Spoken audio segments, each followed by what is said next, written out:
Olá, pessoal! Vamos dando sequência a mais uma aula de educação musical. E hoje nós vamos falar, na verdade, eu vou dar algumas dicas para a atividade do ciclo 2, que na verdade ela é mais teórica, mas é bom a gente dar algumas dicas para que vocês possam se direcionar aí para fazer atividade. Mas antes eu vou falar um pouquinho sobre o Braille e Musibraille. Se por um lado os cegos dispõem de um código musical mais complexo, por outro lado o aprendizado dessa notação consiste para eles em uma rica oportunidade de adquirir conhecimento e vivência no campo musical. A complexidade do código musical em Braille pode induzir algumas pessoas ao desejo de proporem sua extinção e criarem outras formas de representação na música. Essa notação consiste em um modo universal que foi adotado e convencionado para que as pessoas com deficiência visual possam ler e também escrever música. É claro que quando a gente fala de um código, né, pessoal, que ele virou um código nacional, isso não quer dizer que a gente vai pegar um livro, vai decorar o código e já vai saber aplicar a questão do braille musical. Não é isso, né? Na verdade, a gente vai ter uma indicação, uma noção bem básica e corrida, né? Porque o modular é um curso curto, para que a gente possa se direcionar. E quem tiver interesse, né, já trabalha com alunos com baixa deficiência, com a baixa visão, ou que tiver algum caso de aluno com deficiência, se quiser procurar uma capacitação aí para sua escola, né, para os professores, quando você estiver dominando a ferramenta, aí sim a gente pode fazer a aplicação dela de fato. Então não é tão simples, é um processo que exige uma certa dedicação do profissional, mas é interessante que a gente conheça as ferramentas. Caso vocês precisem de utilizar, né, vai ficar a dica aí, tá? Então, ele é um código que foi criado, tá? É um código nacional, e da mesma forma que a gente tem os símbolos específicos em Braille para o uso do alfabeto, da pontuação tradicional, dos numerais, a gente também tem esses códigos para a área de música. A leitura de uma partitura em Braille, ela se dá por meio de um processo linear e sequencial, em que o conjunto de informações assimiladas está restrito à abrangência do tato. Então, ela é linear e vai da esquerda para a direita, tá? E não o contrário. É imprescindível que o leitor de uma partitura em Braille, ele tenha conhecimento sobre escala, tonalidade, formação de intervalo, padrões rítmicos, etc. E essas noções são intrínsecas aos princípios norteadores do código e tornam-se pré-requisito para o aprendizado. Então, o que acontece? Se eu tenho um aluno iniciante de música, não adianta eu já começar com Braille. Por quê? Porque ele tem que ter uma noção mínima de alguns símbolos de música primeiro para entender, para praticar essa notação. Então, assim, eu aconselho, quem tiver alunos iniciantes, principalmente se forem crianças, vocês podem fazer os símbolos, a clave de sol, o pentagrama, as bolinhas das notas musicais, alguns símbolos que são os principais para a iniciação musical, vocês podem fazer isso em alto relevo.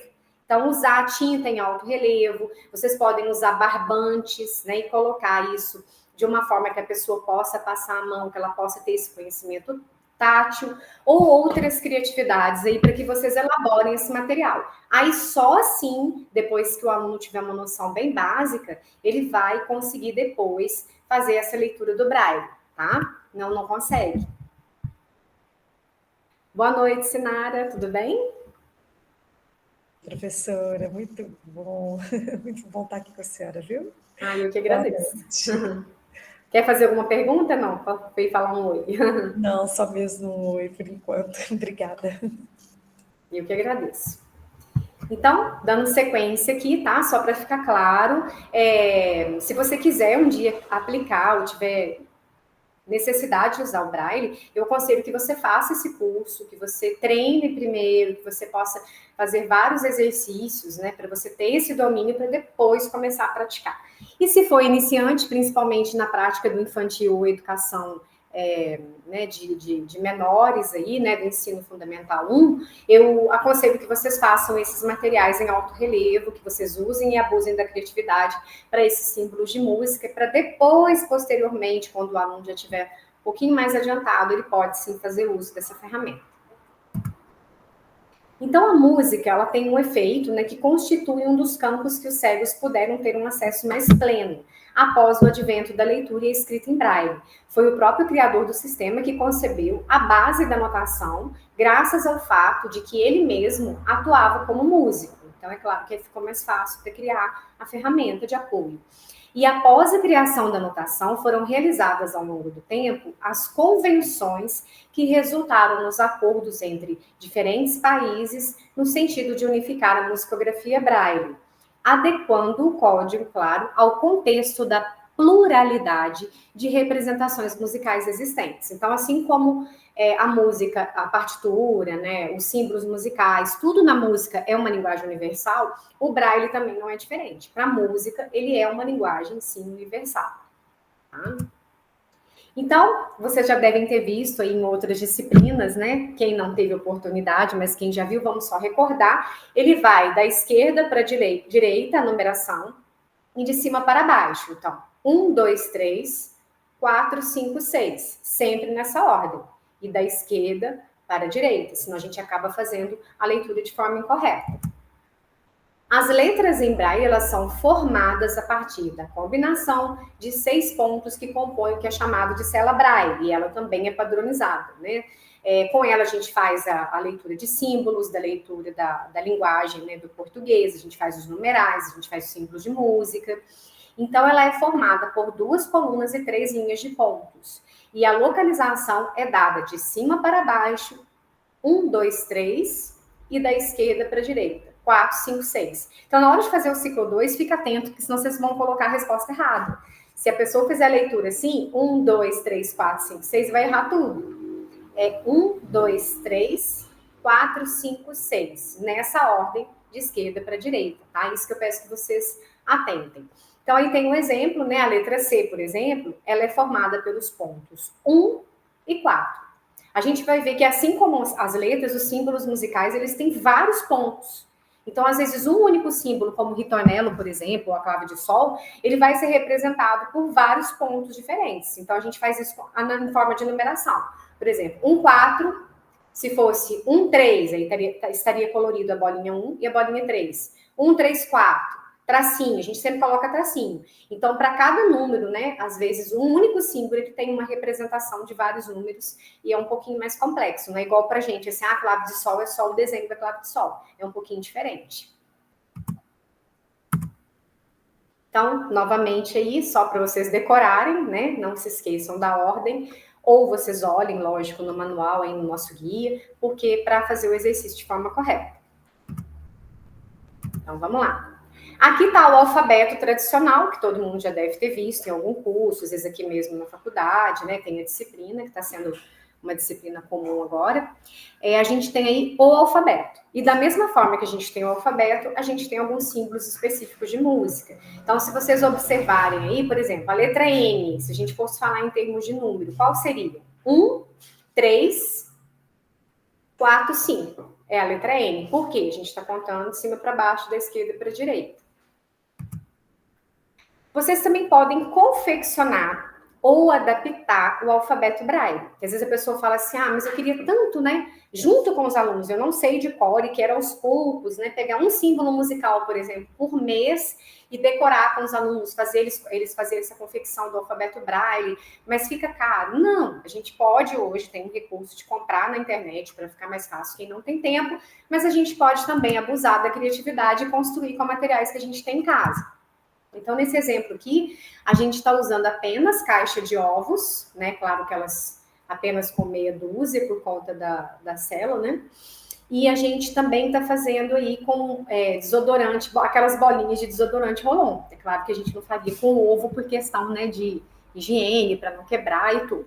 Mas se vocês conseguirem uma bolinha, né, que vocês queiram encaixar ela aí de um outro material que de repente vai para o lixo, dá para treinar o alfabeto. Então, aí nós temos o exemplo da palavra amor, tá, gente? Porque eu não achei um exemplo de música, que é mais difícil, mas o esquema é o mesmo. É só colocar lá os numerais correspondentes aos símbolos e fazer o formato de um símbolo musical. Então, aqui a gente tem caixa de ovo, bolinha de desodorante Rolon, no mínimo 6, claro, né? E a tesoura para recortar. Só isso. Então, vocês podem, por exemplo, numa aula de arte, uma aula de música, uma semana pode ser a confecção do material, por exemplo, e depois já fica guardado na escola uma vez por mês, não sei, depende como vocês estipularem nas aulas de música. Tanto vocês quanto os alunos podem ir memorizando alguns dos símbolos musicais em braille, tá? Tanto por questão de curiosidade, ou porque às vezes tem algum aluno de caso de inclusão na sala. Então, vocês vão recortar, colocar as bolinhas de acordo com a letra ou símbolo desejado, no caso nosso de música, tá? É só isso e já vai dar um efeito super interessante aí nas suas aulas, tá? Dá uma gama de possibilidade. Então, os círculos em negrito representam os pontos de cela braille e a combinação formam 63 caracteres que vão simbolizar essas letras do alfabeto convencional, as variações como os acentos, pontuação, número, símbolo matemático, químico e até mesmo as notas musicais. E para os cegos poderem ler números ou partituras, basta que se acrescente antes do sinal de 6 pontos um sinal de número ou de música. Então, a gente vai ver alguns exemplos aqui. E para a alfabetização, utilizar diversos tipos de material concreto. É interessante a utilização de material de sucata, né, onde possa colaborar na confecção. Coisa simples, gente. Às vezes a gente compra uma cola alto relevo, ela não é cara e ela dá para fazer muita coisa. Né? E além de motivar os alunos, claro, e auxiliar no desenvolvimento e refinamento tátil. Então, não é só por questão do caso da inclusão, mas também talvez por uma questão de curiosidade, por um adicional a mais na aula de arte ou na aula de música, né? Aqui, esse exemplo, a gente está utilizando aí, coisa muito simples, papelão, né? Tampinha de garrafa, pode ser uma semente de uma planta, pode ser uma bolinha. No outro exemplo, a gente tem aí agora os botões, né? Coisa muito simples. Ah lá, feito com papelão. Então, o que dá um pouquinho de trabalho, talvez, dependendo da faixa etária, você levar já recortado, né? Para que eles possam depois apenas utilizar, mas dependendo da idade, se for alunos maiores, né, final do Fundo 1, Fundo Fundamental 2, a gente já consegue fazer com que os próprios alunos ajudem e auxiliem o material. Uma outra opção seria pedir aos pais, né, especificar as medidas certinho, para ficar todo mundo igual, e já trazer recortado de casa. Então, assim, dá para usar muita coisa. Aqui a gente pegou alguns exemplos, mas vocês podem usar outros materiais aí que vocês tiverem. Vamos falar de música, né? Quando a gente fala do Dó 3, por exemplo, o sinal da nota ele deve ser precedido por outro sinal que indica em qual das oitavas do piano está localizado. Ou seja, ao iniciar a grafia do trecho musical, coloca-se o sinal simbólico de clave, a fórmula de compasso, igual para gente, e depois a primeira nota da melodia. Então, é desnecessária a mudança da nota de referência, a menos que a gente mude de oitava. O sistema ainda oferece os sinais de dedilhado, de articulação escritos, após cada nota. Então, se a leitura do braille é horizontal, você deve estar pensando, mas no caso do acorde, né, como que a gente faria? Então, no caso de Dó maior, por exemplo, a gente tem a escrita do Dó, Dó, Mi, Sol e o Dó oitavado, né? O sinal de oitava, para a nota Dó, para que o aluno tenha essa referência de que são oitavas distintas, e as notas Mi e Sol, a gente pode também colocar, né? Pode ser um símbolo, às vezes, usando igual a gente faz na escrita, né, musical, instrumentos, um representa o Mi, o outro representa o Sol, e a escrita de Dó, na fundamental, escreve-se, né, a clave, o sinal de oitava, as notas Mi e Sol, e o Dó fica oitavado. Mas se o acorde for tocado, né, pela mão direita, grafa-se do agudo para o grave.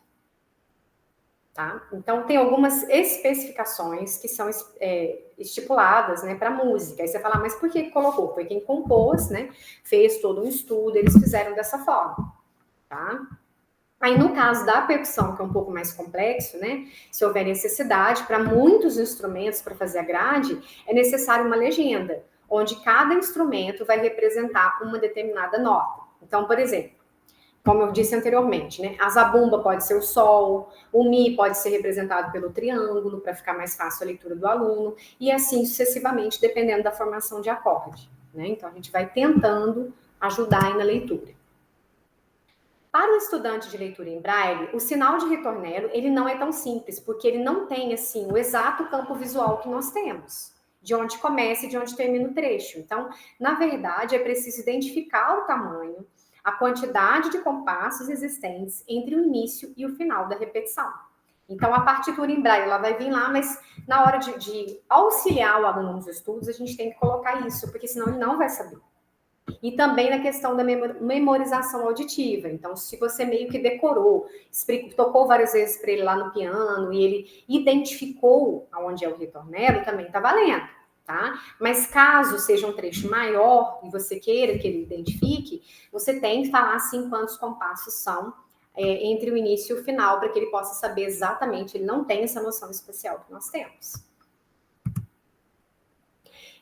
Muitas das informações que eu estou jogando aqui, pessoal, é um resumo que eu coloquei lá do nosso guia, tá? E o nosso guia tem muitas fotos e páginas do Braille e também da tese da Fabiana Bonilha, que eu vou deixar tudo para vocês como material de apoio. Não é para ler, o material dela é imenso, tá? É só para que vocês conheçam algumas coisas e possam ter uma ideia de como que funciona esse tipo de trabalho. Então, olha só como que é diferente. A colcheia. Se a gente for pensar na colcheia como número, né, do Braille, da cela Braille, como que fica a nota Dó? A nota Dó, ele é 1, 4, 5. Então, lembra lá, onde está colorido a gente conta. 1, o 2 e o 3 não tem nada, 4 e 5 está colorido. Então, é 1, 4, 5. Só esses 3 números já representam a nota Dó. Qual que é o representante da nota Mi? 1, 2, 4. Né? Se a gente observar aí a gente tem pausas, figuras musicais muito simples, a gente tem que tomar muito cuidado. E assim como o nosso famoso quadro de valores, a gente tem a representação de notas, mas também temos a representação de pausas que não é igual, tá? Oitava, que tem um exemplo, igual a gente falou lá no caso, né? Às vezes uma partitura para o aluno que vai tocar um trecho oitavado. Como que ele vai identificar? Como que ele vai saber? Então, a gente tem os sinais de oitavo. Temos também os dedos, né? Pedal, tudo vai estar estipulado. Os intervalos, né? Intervalo de segundo, intervalo de terça, olha que legal. Olha como que é a representação do intervalo de segunda. 3, 4. O de terça. 3, 4, 6. Esses 3 números, só esses 3 números já representam o intervalo de terça. E aí a gente tem aí o exemplo. Precisamos decorar? Claro que não, vocês vão fazer atividade lendo. E podem ficar tranquilos que esse tipo de material também não vai cair na nossa avaliação, claro, né, de 40 pontos, porque é um estudo aprofundado e nós não temos tempo hábil para isso. Isso aí é só para a gente conhecer o sistema, tá, gente? Olha que interessante. Olha quantos números representam a clave de Sol. A clave de Sol a gente representa pelo número 3, contando de cima para baixo, né? 1, 3, 4, 5. Tracinho. Por quê? Porque eu vou colocar um novo número agora. É assim que a gente representa. E se vier uma questão ao contrário, falar assim, qual é o símbolo representado por? Aí tá lá. 3, 4, 5, tracinho. 4, 5, tracinho. 1, 2, 3. É a clave de Sol. Entenderam? Então, as perguntas, elas podem vir das duas formas. Pode vir falando os números e perguntando, né, qual que é o correto, e pode vir para você colocar. Então, é importante que a gente observe. Olha quantos números vem a clave de Fá. Aí a primeira célula é um número, tracinho, outro número, tracinho, outro número. Então, 3 números representam, tá? Olha o sustenido, como que é representado. 1, 4, 6 é o sustenido. Se fosse 1, 2, 6, seria o bemol. Então, é assim que a gente vai observar aí para fazer as atividades. Tá? E para conhecer também, né? Lógico, ter um pouquinho de curiosidade com relação a isso. Não é nada para decoreba, tá, gente? É conhecimento de material. Mas é importante explicar que cada número, tracinho, para que vocês se identifiquem. Senão a pessoa fica meio perdida. Sempre lendo de cima para baixo, da esquerda para a direita, como nós colocamos inicialmente. Olha só, o ritornelo, que tamanho que é o símbolo do ritornelo. É tudo isso que foi colocado. 1, 2, 6, tracinho. 2, 3, 5, 6, tracinho. 1, 2, 6, tracinho. 2, 3. Tudo isso, todos esses números, para indicar que é o ritornelo, que é o símbolo do ritornelo. Então, a leitura é muito diferente da nossa, né? Nós temos um único desenho, um único símbolo para representar. No Braille, não. Agora eu vou colocar aqui para vocês, né? Vou deixar também, lógico, né? O site. Esse é o site oficial da Musicografia Braille, tá, gente? Aí ele explica tudo, o que é o projeto, vocês podem fazer um download, quais são os objetivos desse projeto, reportagens, depoimento, tá? Por exemplo, se você quer saber o que é o Musibraille, né? O que é esse projeto, aí você vem aqui, ele fala que dá condições favoráveis à aprendizagem musical das pessoas com deficiência visual, que sejam equivalentes às dos colegas de visão normal. A técnica é uma das principais ferramentas que permitem essa equivalência e foi desenvolvida em 1828. Então, aí tem todo um contexto, tá? Para quem tiver curiosidade depois, quiser olhar com calma. Aí tem tudo aqui sobre esse projeto. E como eu disse, se vocês quiserem, é só pedir e, de repente, pode ter uma capacitação aí na sua escola, né? E alguns professores, depois, quando tiverem, né, do mais domínio da técnica, está repassando para outros professores e assim sucessivamente, tá? É um material que não é fácil, exige dedicação, mas, né, é necessário em alguns pontos, em algumas escolas. E também vamos ter como leitura de apoio, como eu disse para vocês, a tese completa da Fabiana Bonilha, tá, gente? É um PDF pesado, porque é uma tese, mas vocês podem ler alguns pontos que considerem interessantes. Ela vai falando tudo sobre questão tátil, alguns símbolos, inclusive, que estão no guia, foi retirado daqui, ó. Tá? Ela fala que uma figura rítmica está sempre associada a alguma altura, não é possível escrever uma figura rítmica sem altura definida, o que não ocorre na leitura escrita musical em tinta. Ela fala todas, né, a sua experiência, é bem interessante para quem tiver casos, né, de alunos nesse sentido, dá uma olhada que vale a pena. Tá? Ela não é aquela tese chata só de bibliografia, não, ela tem muita coisa importante. Ela fala da apreensão dos conceitos teóricos, da leitura de obras e trechos polifônicos, partes até mais complexas mesmo. E a outra leitura que eu falei para vocês, né, que seria música Braille, já baixado também, ó, com todas as figuras, todos os símbolos. Aí já é uma coisa mais teórica que exigiria, né, mais domínio mesmo para quem fizer o curso, que é a educação inclusiva, o manual mesmo internacional de musicografia Braille, que vai ficar aí para vocês como material de apoio, ok? Bom, pessoal, mesmo que após essa explicação aqui, né, meio breve, a leitura você tiver alguma dúvida de como fazer a atividade, não está entendendo, aí a gente está à disposição, ok? Vou pausar a gravação, se a Sinara quiser fazer alguma pergunta, não precisa ficar gravado. Obrigada pela presença e até a próxima. Deixa eu pausar aqui.